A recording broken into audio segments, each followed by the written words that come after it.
আসসালামু আলাইকুম রহমতুল্লাহ। শবে কদরের রাত, সূরা কদরে আল্লাহ পাক বলছেন এই রাতে কোরআন নাজিল হচ্ছে।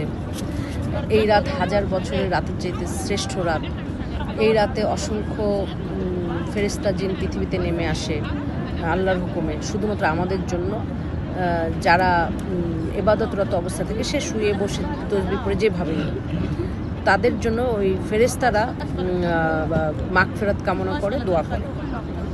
এবং এই রাতের ফজিলত দেখেন, আপনি যদি আপনার ভাগ্যে যদি এই রাত পড়ে আর এই রাতে যদি আপনি 1 টাকা দান করেন, আপনি 83 বছর পর্যন্ত এই 1 টাকা 1 লাখ টাকায় পরিণত হবে এবং 83 বছর পর্যন্ত এর সওয়াব পাবেন। যদি 2 রাকাত নফল নামাজ পড়েন, 83 বছর পর্যন্ত আপনি এই 2 রাকাত নফল নামাজের সওয়াব পাবেন। মানুষ বাঁচেই বা কয়দিন? 83 বছর যদি আপনি এত ফজিলত এত কিছু পান, তাহলে আপনার সব গুনাহ মাফ।